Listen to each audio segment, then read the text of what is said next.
नमस्कार दोस्तों, मेरा नाम है गगन और स्वागत है आज के इस वीडियो में जहां हम बात करने वाले हैं नई नवेली फिएट 500 के बारे में। ये लेटेस्ट 2021 मॉडल है और क्या सब चीज़ें इसके बारे में हैं उनकी बात करेंगे। इंडिया में ये आएगी या नहीं आएगी उसकी भी बात करेंगे कभी, लेकिन ये यूरोप में सबसे फेमस कार है और मल्टीपल इसके वर्जन्स आते हैं 500, 500L, 500E, 500 हाइब्रिड, जो कि हाइब्रिड ये है। और इन सब में क्यों ये इतनी पॉपुलर है, क्या सब चीज़ें ऑफर करती हैं, उन सब की बात इस वीडियो में करते हैं एज यूजुअल अपने स्टाइल में। पहले एक्सटीरियर, फिर इंटीरियर, फिर ड्राइव करेंगे। चलिए ओके, तो एज यूजुअल सबसे पहले चाबी से शुरुआत करते हैं। चाबी आपको कुछ ऐसी सी देखने को मिलती है आपके पास में। यहाँ पे 4 बटन आपको देखने को मिलेगा। इसमें 4 बटन नहीं है एक्चुअली, ये तो फ्लिप करने के लिए है। यहाँ पे लॉक, अनलॉक, लॉक और बूट जो है उसको अनलॉक करने के लिए 3 बटन देखने को मिलते हैं। यही सब फीचर्स जो है आपको मिलते हैं चाबी में, इसके अलावा कुछ नहीं मिलता है। आगे की तरफ बहुत ही क्यूट लुकिंग प्रोजेक्टर हेडलैम्प आपको मिलते हैं। उसके बाद में नीचे जो है फॉग लाइट्स मिलती है, हल्की सी DRL जो है वो इसमें रन करती है और इंडिकेटर जो है वो भी इसी में यहाँ पे ऊपर की तरफ जो है वो जलते हैं। बहुत ही क्यूट लगती है car, this no doubt about it. काफ़ी सही डिज़ाइन जो है इस गाड़ी की ओवरऑल यहाँ पे आके बनती है। अगर बात करें आपके पास में कैसे हैं टायर्स, तो ये टायर साइज़ जो है 15 इंचेस की मिलती है आपको। मल्टीपल टायर साइज़ की ऑप्शन आपको जरूर मिलता है, पर यहाँ पे 15 इंचेस है। 185, 55 R15 करंटली जो है वो लगे हुए हैं। ग्राउंड क्लियरेंस की थोड़ी सी कमी है इस गाड़ी में और उतनी ज़्यादा कोई ग्राउंड क्लियरेंस नहीं है। और अप्रोच एंगल और डिपार्चर एंगल तो बहुत बढ़िया है। अप्रोच एंगल जो है वो उतना कुछ खास जो है नहीं है। साइड में इंडिकेटर्स जो इधर भी है, इसके ऊपर इंडिकेटर आपको नहीं मिलते हैं। 3 डोर वर्जन है, तो आप देख पा रहे हैं एक बड़ा सा डोर पैसेंजर वाला जो है इधर है। यहाँ पे आपके पास में फ्यूल अगर आपको डालना हो, एक तो इसका ये भी अलग है, इसको चाबी डाल के खोलना पड़ता है, थोड़ा सा वियर्ड है। यहाँ पे किसी ने गैसोलीन लिखा है ताकि आप कुछ और ना भरवा दें इसमें, बेसिकली डीजल वीजल जो है वो ना भरवा दें, इसलिए गैसोलीन यहाँ पे लिखा गया है। उसके अलावा पीछे जैसे बोल रहा था डिपार्चर एंगल तो बहुत बढ़िया है, कोई दिक्कत नहीं है। और कुछ एकदम सी ऐसी से डिज़ाइन जो कट थ्रू आउट रन करता है, ये मतलब बहुत ही सुंदर लगता है। हालांकि डेफिनेटली बूट स्पेस की वजह से कम हो जाता है, बट पीछे की ओर यहाँ पे जो है ये बम्पर है और नीचे की ओर आपके पास में यहाँ पे रियर फॉग लैम्प जो है वो आपको यहाँ पे मिल जाते हैं। और रिवर्स लाइट, टेल लाइट वगैरह जो है वो सारी चीज़ें आपको यहीं पे देखने को मिल जाती है। यहाँ हाइब्रिड जो है वो लिखा हुआ है और हाइब्रिड जो है वो मतलब जो वर्जन हाइब्रिड नहीं आता उसमें यहाँ पे शायद 500 मेंशन होता है, बट इसमें जो है हाइब्रिड वर्जन है। फिएट वहाँ पे लिखा हुआ है। पीछे की तरफ एग्जॉस्ट जो है उस पर एक क्रोम टिप दी गई है। ऊपर की तरफ आपको एंटीना मिलता है और एक जो है ग्लास पेन मिलता है। ये सनरूफ नहीं है, ओपन नहीं होती है, मतलब सनरूफ है, ग्लास पेन है, ओपन ये नहीं होता है, बट यहाँ पे है। ये यहाँ पे यूरोप में मैंने देखा है भाई साहब, किसी भी गाड़ियों का जो है ये सिस्टम ऊपर की ओर लगा ही नहीं होता है। ये सारे का सारा सिस्टम जो है ये मतलब निकाल ही लेते हैं कोई ना कोई एंटीना को। एनीवे, रियर वाइपर वगैरह जो है वो भी आपको मिलते हैं। अब हम अंदर चलते हैं और अंदर चल के देखते हैं कि क्या सब चीज़ें। एक्चुअली अनलॉक मैं इसको कर लेता हूँ और अंदर चल के देखते हैं कि क्या सब चीज़ें अंदर की ओर देखने को मिलती है। तो मुझे दिखा रहा है बूट ओपन, प्रॉब्ली मैंने बूट जो है वो सही तरीके से बंद नहीं किया है, इस वजह से बूट ओपन यहाँ पे दिखा रहा है। बट एनीवे, अभी बात करते हैं क्या सब चीज़ें। तो इस तरफ से शुरुआत करते हैं। यहाँ पे आपको विंडो के कंट्रोल मिलते हैं आपके ORVM वगैरह के, फोल्ड अनफोल्ड करना हो या इलेक्ट्रिकली एडजस्टेबल करना हो तो बहुत ही बढ़िया क्रोम टिप जो है वो ये डोर हैंडल खोलते हैं, इस पर आपको यहाँ पे मिलती है। यहाँ पे थोड़ा फाइबर का इस्तेमाल किया गया, बाकी सब हार्ड प्लास्टिक है थ्रू आउट। नीचे की तरफ जो है बहुत ही बड़ा स्पेस है, हालांकि इसमें बॉटल फिर भी आप नहीं रख सकते हो, ये बड़ा जरूर है लेकिन बॉटल वॉटल रखने लायक ही नहीं है। इधर AC कंट्रोल है, आपके फ्लो वगैरह, डायरेक्शन वगैरह जैसे कंट्रोल करोगे। ये आपके पास में एडजस्टमेंट है बेसिकली टेलीस्कोपिक, टिल्ट वे में, टेलीस्कोपिक वे में एडजस्टमेंट इसका नहीं होता है। नीचे की तरफ इधर जो आप देख पा रहे हैं क्रूज कंट्रोल, और ये आपके पास में हेडलाइट और इंडिकेटर से जुड़े हुए कंट्रोल। इधर आपका मतलब रेन सेंसिंग वाइपर तो नहीं है, बट आपका मतलब ये सारे के सारे कंट्रोल जो है वो बेसिकली वाइपर वगैरह से जुड़े हुए, रियर और फ्रंट वाइपर से। ये जो देख पा रहे हैं एक टिप यहाँ पे देख रहे हैं, ये आपका जो है यहाँ पे ट्रिप जो है वो अगर आपको देखनी हो, एडजस्ट करना हो कि क्या ट्रिप वगैरह क्या दिखाना चाहिए, बेसिकली इस जगह पे क्या दिखाना है, तो वो आपकी यहाँ पे आ सकती है। नीचे की तरफ आपका ओडोमीटर है, इधर ये आपका ऊपर एम्बिएंट टेम्परेचर बाहर का। ये जो आप देख पा रहे हैं ये है वोल्टेज, जो भी बैटरी का वोल्टेज होगा वो आपको यहाँ पे दिखा रहा है। और इधर जो आप ये देख पा रहे हैं ये फ्यूल कितना है गाड़ी में करंटली, वो चीज़ यहाँ पे दिखाई जाती है। फिर आपके पास में ओडोमीटर है और ये टैकोमीटर है, ओडोमीटर स्पीडोमीटर है, और ये इधर आप देख पा रहे हैं बीच में टैकोमीटर है। काफ़ी सही है एक्चुअली, लगता है रीड करने में भी ईजी है, कोई परेशानी जो है रीड वगैरह करने में भी नहीं है, ऐसी कोई भी शिकायत आपको नहीं होती है। इट इज़ जस्ट कि थोड़ा सा वियर्ड टाइप ही लगता है अगर आपको रेगुलर इनकी आदत नहीं है, बट मुझे ओवरऑल रीड करने में कभी कोई समस्या नहीं है। थोड़े बहुत वार्निंग लाइट्स वगैरह इधर भी है, जहाँ पे एक हाइब्रिड लाइट जो है, हाइब्रिड वोल्ट बैटरी चार्ज कब होती है उसका भी एक यहाँ पे सिंबल आता रहता है वाइट कलर में से।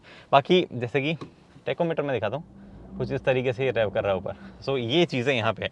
इधर मेन्यू और हेडलाइट लेवलिंग स्विचेस जो है वो बटन जो है वो आपको यहाँ मिलते हैं। इधर कुछ और बटन्स हैं, क्या क्या चीज़ें हैं, वेल ये आपका मोड सेलेक्ट करने का, स्टीयरिंग मोड जो है वो आप यहाँ सेलेक्ट कर सकते हो, सिटी या नॉर्मल। इधर आपका हज़ार्ड लाइट, इधर आपका रियर फॉग लाइट अगर आपको ऑन ऑफ करनी है तो वो ऑटोमेटिक एसी से जुड़े हुए कंट्रोल, ये भी एसी से जुड़े हुए कंट्रोल, ये भी एसी से जुड़े हुए कंट्रोल, ये भी एसी के मोड वगैरह से जुड़े हुए कंट्रोल। इधर आपके पास में ये डिफॉगर है, ये आपका स्मार्ट, आई डोंट नो ये क्या है, बट दिस इज समथिंग, मेरे ख्याल से स्मार्ट इंजन स्टॉप जो है, स्टार्ट इंजन और इंजन स्टार्ट स्टॉप जो है वो यहाँ पे ये दिया गया है। ये आपके विंडो के कंट्रोल थोड़े से वियर्ड जगह प्लेस्ड है। 6 स्पीड का मैनुअल गियर बॉक्स है, तो गियर बॉक्स आपको यहाँ देखने को मिलता है। एक 12 वोल्ट का सॉकेट, एक थोड़ा सा स्पेस इधर, ये एक क्रीम, और यहाँ पे 2 छोटे बॉटल होल्डर है, कप होल्डर बोल दो, या 2 यूएसबी है, जिससे बेसिकली इसमें एप्पल कारप्ले एंड्रॉइड वगैरह चलता है। क्या क्या चीज़ें मिलती हैं यहाँ पे, टिपिकल जो हमने देखा है थ्रू आउट फिएट जो सिस्टम जैसे यूज़ होता है वैसा यहाँ पे है। Radio, media, CarPlay, you connect जो जीप और फिएट की काफ़ी गाड़ियों में आप देख चुके हो वो। ऑडियो सेटिंग्स में बहुत सारी सेटिंग्स हैं यहाँ पे। एक तो इसका ऑडियो सिस्टम जो है, जो साउंड की क्वालिटी है वो भी एक्चुअली बढ़िया है, उसमें भी कोई शिकायत ऐसा बड़ी नहीं है। ट्रिप सेटिंग्स है जिसमें आपको trip info, range A, trip B, ये सब दिखा देता है। मैंने इसको चला लिया है ओवरऑल 754 किलोमीटर के आसपास, जो कि बहुत ही बढ़िया नंबर है। 500 यहाँ पे बैज आता है, जो 500L है उसमें L लिखा आता है शायद, और E जो है उसमें ब्लू कलर में वो लिखा आता है, if I am not wrong. नीचे की तरफ बड़ा ग्लो बॉक्स है, एक्चुअली काफ़ी बड़ा ग्लो बॉक्स है, और काफ़ी सारी चीज़ें आप इसमें फिट कर सकते हो, जो कि एक अच्छी चीज़ के बारे में है। इधर अगेन वही छोटा सा स्पेस जैसा आपने इधर देखा, थोड़ा सा कभी स्पेस यहाँ पे जो है होल्ड करने के हिसाब से मिलता है, मतलब बेसिकली पैसेंजर को थोड़ा सा बड़ा मिलता है ड्राइवर के मुकाबले। ऊपर की ओर थोड़ा डिसअपॉइंटमेंट, बिकॉज ये तो है कोई काम का नहीं है, कुछ भी खास रोक नहीं पाता है। हाँ, आगे की तरफ ठीक ठाक से थोड़ा रोक लेता है, बाकी सनवाइजर कोई खास काम का नहीं है। सन शेड ऊपर की तरफ दिया जाता है, जिसको अगर आप हटाओ तो आप और ज़्यादा बेहतर आनंद ले सकते हो। ऊपर तारे तो खैर नहीं दिखते हैं क्योंकि ये टिंटेड है थोड़ा सा, बट सन जो है वो थोड़ा सा इसके अंदर से झलकता है। यहाँ पे लाइट है, हेलोजन बेस्ड लाइट आपको मिलती है, और अगेन सेम वैनिटी मिरर इधर आपको मिलता है, बट वैनिटी लाइट जो है वो इसमें नहीं मिलती। इधर तो वैनिटी मिरर भी आपको नहीं मिलता है। तो ये चीज़ें यहाँ पे फ्रंट में ड्राइवर के लिए जो है ये सारी ऑप्शन फिएट में मिलता है। इधर मैं आपको अगर बताना भूल गया हूँ तो ये बेसिकली आपका वॉल्यूम कंट्रोल है। यहाँ पे आपका कॉल वॉइस कंट्रोल, अगर आपको कमांड वगैरह जैसे सीरी कनेक्टेड है तो वो देना हो तो आप यहाँ से कर सकते हो। इधर आपका कॉल उठाना और FM वगैरह जो है चेंज करने हो आपको, स्टेशन वगैरह, तो वो इधर आप से कर सकते हो। म्यूजिक चेंज करना हो तो आप यहाँ से कर सकते हो। रियर में मैं जाना नहीं चाहता हूँ ऑनेस्टली, बट मैं आपको दिखा दूंगा जाते कैसे। So if you pull this, आप इसको पूरा पीछे करेंगे so you can go in this seat. Actually मैं चल के ही आपको बता देता हूँ कि क्या सब चीज़ें हैं। तो रियर में बैठना थोड़ा सा मुश्किल है बच्चों के हिसाब से है। ये नीचे जो हाइब्रिड बैटरी है वो यहाँ पे लगी हुई है, ये हाइब्रिड वर्जन है, तो हाइब्रिड बैटरी जो यहाँ पे आपके पास में लगी हुई है। और स्पेस जो है देखो 5 फुट 8 इंच का मैं हूँ और ऑलमोस्ट टच में वहाँ पे कर रहा हूँ, बट प्रॉब्लम ये सीट एकदम से आगे मैंने पुश की हुई है। अगर मैं अपने हिसाब से रखता ये सीट यूँ तो मेरे पाँव घुटने जो है वहाँ तक नहीं आते। और एमिनिटीज़ के मामले में कुछ नहीं है नीचे, ना ही बॉटल वगैरह ना ही कुछ, और एक आर्मरेस्ट टाइप की चीज़ ज़रूर यहाँ पे हल्की सी बनी हुई है। बाकी ऐसा कुछ भी रीडिंग लैम्प वगैरह कोई भी चीज़ जो है यहाँ पे नहीं दी गई। हाँ, प्रॉपर सीट बेल्ट दिए गए हैं और आपके पास में प्रॉपर जो है हेडरेस्ट है। और ये सीट आप जब डाउन करो तो आपका बूट जो है वो काफ़ी बड़ा हो जाता है। बूट भी मैं आपको दिखाता हूँ। एक्चुअली बूट इसका फॉर साइज़ जो ये दिखती है, इसका बूट जो है थोड़ा सा बेहतर है। Let me show you. Boot probably बंद भी नहीं हुआ है, शायद बैग जो है मेरा वो टच हो रहा था। एनीवे, तो एक मेरा प्रॉपर बड़ा बैग जो है आ गया है, एक थोड़ा सा इधर बैग आ गया है। आप चाहो तो ये सीट्स जो है फोल्ड कर सकते हो, जो कि काफ़ी लोग करते ही हैं क्योंकि यूजुअली इसको 2 सीटर के तौर पे इस्तेमाल किया जाता है और बूट कैपेसिटी जो है वो इसकी बढ़ाई जा सकती है। यहाँ पे थोड़ा सा फैब्रिक का इस्तेमाल किया गया है और ऐसा कुछ खास मटीरियल नहीं है। हालांकि ओवरऑल बूट का थर्ड वगैरह जो है वो काफ़ी सॉलिड है। ये क्या टच हो रहा है इस पर कुछ तो टच हो रहा है, आई डोंट नो क्या टच हो रहा है, बट जो भी है पुश इट। ओके, अब चलते हैं, गाड़ी चलाते हैं। ओके, तो ड्राइवर सीट से बात करते हैं फिएट 500 हाइब्रिड के बारे में। सो जैसे मैंने बताया 500 के बहुत सारे वेरिएंट आते हैं। आपके पास में हाइब्रिड भी आता है, आपके पास में जो है एल भी आता है, नॉट एल भी आता है, 500E भी आता है, मतलब electric, hybrid, normal, extension, 4 door, 3 door, दुनिया भर के वेरिएंट 500 के आते हैं। अब इतनी पॉपुलर गाड़ी है तो इतने वेरिएंट जो है वो बनते भी हैं और लोग खरीदते भी हैं। बट हमारा रिस्ट्रिक्शंस जो है इस ड्राइविंग वाले पार्ट पे रहेगा फिएट 500 हाइब्रिड पे, जो कि काफ़ी फेमस है, काफ़ी बिकती है और 1 लीटर का इंजन आता है इसमें। अब आप बोलोगे कि भैया 1 लीटर का इंजन इज़ मतलब स्मॉलर, बिल्कुल स्मॉल है।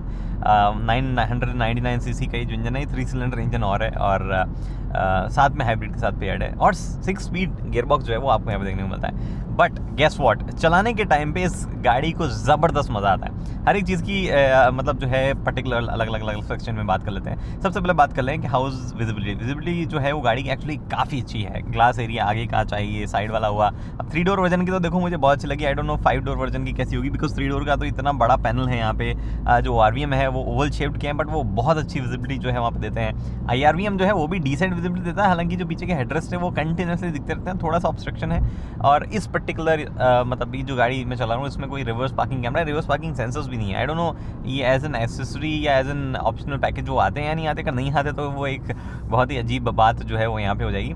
बट विजिबिलिटी वाइज कोई शिकायत नहीं है। हाँ, बोनेट वगैरह आपको नहीं दिखता है, बट क्या है ना कि गाड़ी इतनी छोटी है आगे और पीछे से आपके मतलब apart from what you can see इतना ज़्यादा कुछ बचता नहीं है। तो विजिबिलिटी वाइज मुझे तो कोई शिकायत अब तक नहीं आई।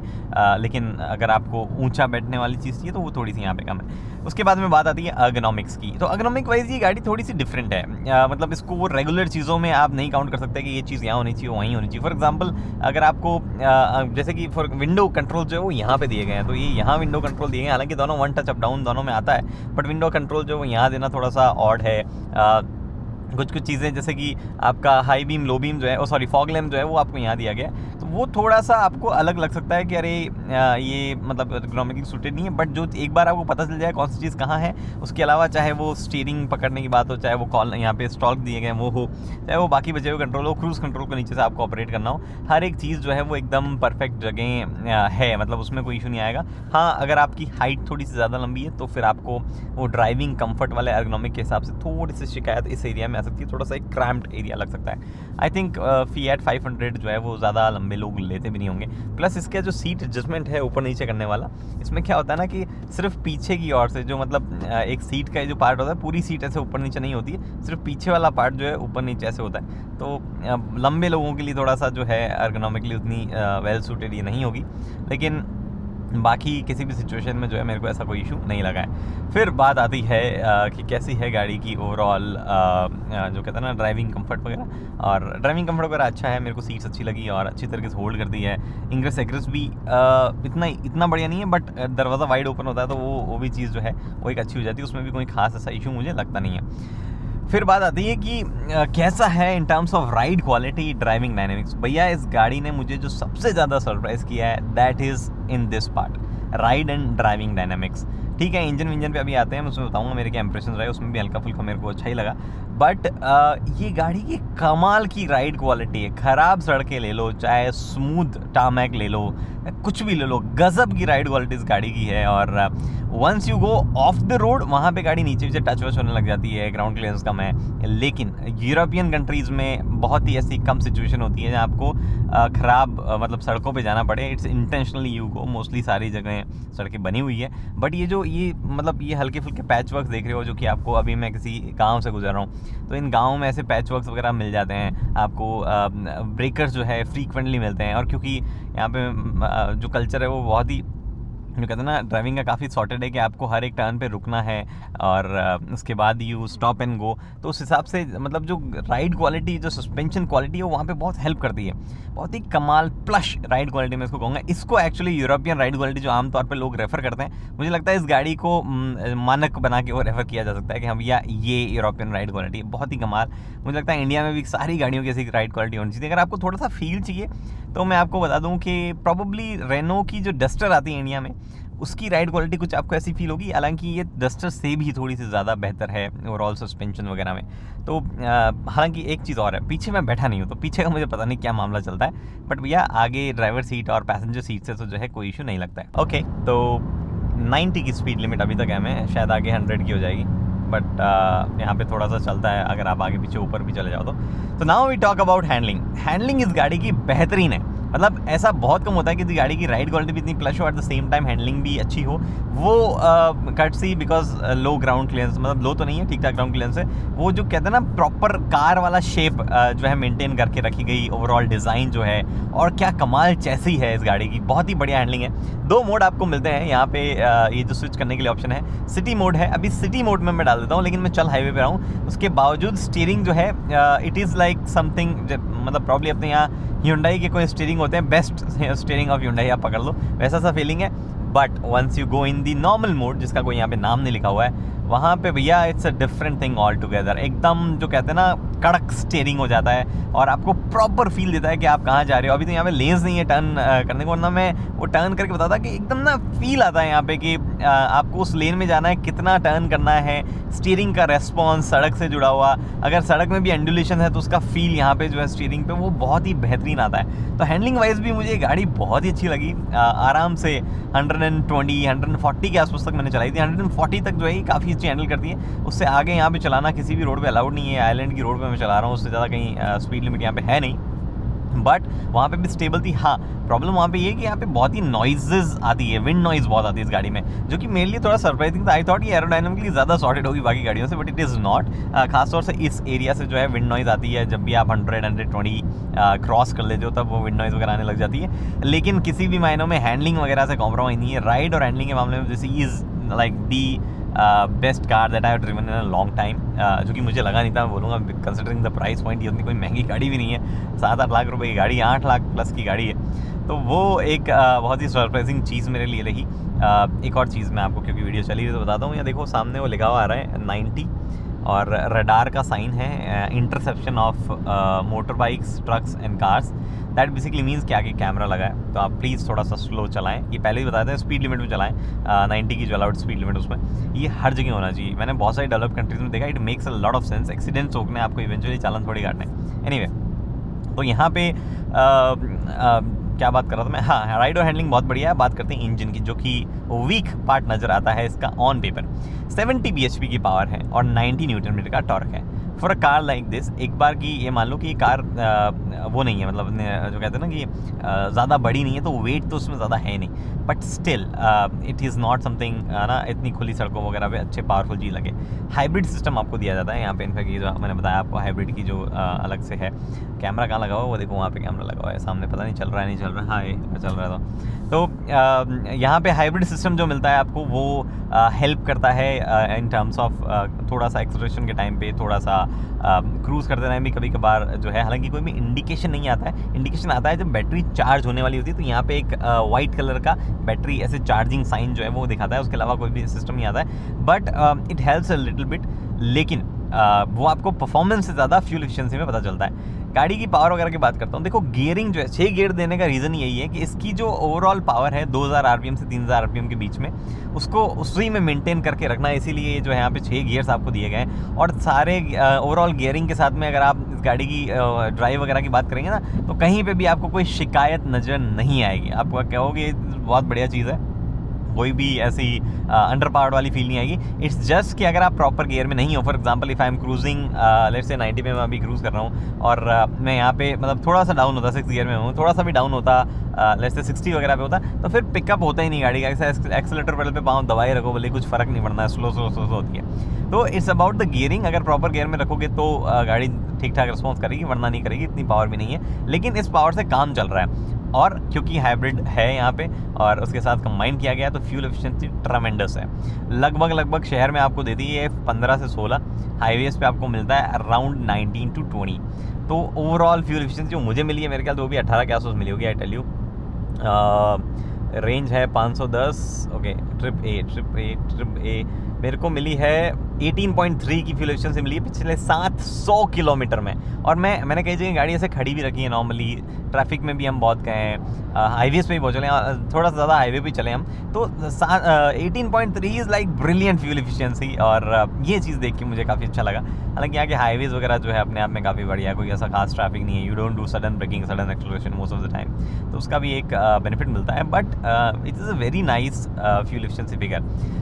तो ये बातें, मतलब ओवरऑल इंजन वगैरह जो मुझे, हालांकि गियरबॉक्स थोड़ा सा नॉची, मतलब ऐसे इट्स लिटिल जो कहते हैं ना ऐसा स्मूथनेस नहीं है उस गियर में, बट क्लच वगैरह से कोई शिकायत नहीं है। क्लच का ट्रैवल हो चाहे वो क्लच का वेट हो, it's all good. 10,000 kilometre overall ये चली गाड़ी। इनफैक्ट मैंने ही चलाया कल, 10,000 काउंट मेरे सामने इसका हुआ है। तो मुझे गाड़ी जो है वो ब्रिलियंट ओवरऑल लगी। हालांकि कंसिडरिंग ओवरऑल 2 सीटर ही लगती है 4 सीट देने को, लेकिन 2 सीटर ही लगती है। बट अगर आपका उसी टाइप की नीड्स है जो कि यहाँ पे काफ़ी लोगों की है, बहुत चलती है यहाँ पे गाड़ी, इंडिया में फिएट को ऐसे एक्सपेरिमेंट्स करने चाहिए थे। It is again 4 metre run, वो चीज़ें भी है, तो एक्सपेरिमेंट करते क्या पता लोगों को पसंद आते नहीं आते, वो अलग बात है, but should have tried at least.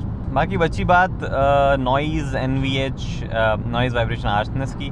तो वाइब्रेशन एक बार आप 4000 RPM से ऊपर जाते हो तो इंजन की सुनाई देते हैं। 3 सिलेंडर है, पता चलता है। नॉइज़ मैंने बताया 100 से ऊपर जाने के आसपास बाद में इधर उधर से आती है, अदरवाइज़ नॉइज़ जो इतनी नहीं आती है टायर वगैरह से। तो और हार्शनेस भी इस मतलब वो इंजन की 4000 से ऊपर जाने के ऊपर आती है। इससे पहले जो है हार्शनेस वगैरह आपको खास सुनाई नहीं देती है। तो ये सब चीज़ें हैं। Overall it's a very nice package, और AC परफॉर्मेंस वगैरह भी अच्छा है। हालांकि यहाँ पे मोस्ट ऑफ द टाइम ठंडी पड़ रही थी, तो हीटर परफॉर्मेंस हमने टेस्ट किया काइंड ऑफ। AC परफॉर्मेंस जो है उतना नहीं पता था। और बहुत सारे अलग मॉडल्स भी आते हैं, तो वो चलाने पर बहुत ज़्यादा चीज़ें पता चलेगी। एक चीज़ मुझे बहुत अच्छी लगी, यूरोपियन कंट्रीज़ में they have adapted lot to hybrid and electric vehicles, which is a very nice thing. और ये चीज़ जो है ओवर द टाइम बाकी कंट्रीज़ में भी होनी चाहिए। हाइब्रिड तो इंडिया में खैर अभी टैक्सेशन उसका गलत हो रखा है, अदरवाइज़ थोड़ा सा टैक्सेशन सुधार दे तो India is a country for hybrid. बाकी तो लेट्स सी कहाँ क्या जाती बातें। तो भैया ये सब कुछ है फिएट 500 हाइब्रिड के बारे में मेरे इंप्रेशंस। गाड़ी मेरे को बहुत पसंद आई। हालांकि जो प्राइस पॉइंट है 8 लाख से लेके 12-13 लाख तक, ये पर्टिकुलर 3 डोर वाली 8 लाख से 12, हाँ ऐसा कुछ लाख तक आती है। और उस प्राइस पॉइंट पे भी एक्चुअली ये वर्थ इट लगती है, कंसिडरिंग द क्वालिटी जो ऑफ़र की जाती है और जिस तरीके का जो ओवरऑल लोगों का सेटिस्फेक्शन रहा है, रिलायबिलिटी जो इस गाड़ी की रही है उस हिसाब से। लेकिन इंडिया में मुझे नहीं लगता कि कभी फिएट ऐसा स्टेप लेगा। इनफैक्ट फिएट कैसे स्टेप ले रहा है ये हमने देखा ही, ऑलमोस्ट कोई गाड़ी उनकी इंडिया में अब ऑन सेल है ही नहीं। बट ये एक फैंटास्टिक कार है, मुझे चला के बहुत मज़ा आया। 700 किलोमीटर प्लस मैंने चला दी इसको, आपने देखा ही होगा 754 ऐसा कुछ किलोमीटर चला दी है। बाकी अगर आप अभी तक वीडियो देख रहे हो तो बहुत बहुत धन्यवाद। आप नहीं देख रहे हो तो यहाँ बिल्ली है जिसने पूरा वीडियो रिकॉर्ड किया, मैंने उसमें देखा है। फिलहाल दोस्तों इस वीडियो में इतना ही। उम्मीद करता हूँ वीडियो पसंद है तो लाइक शेयर सब्सक्राइब आप कर सकते हैं। अगली वीडियो के लिए दोस्तों हेलमेट पहनिए, सीट बेल्ट पहनिए, सुरक्षित चलिए। धन्यवाद।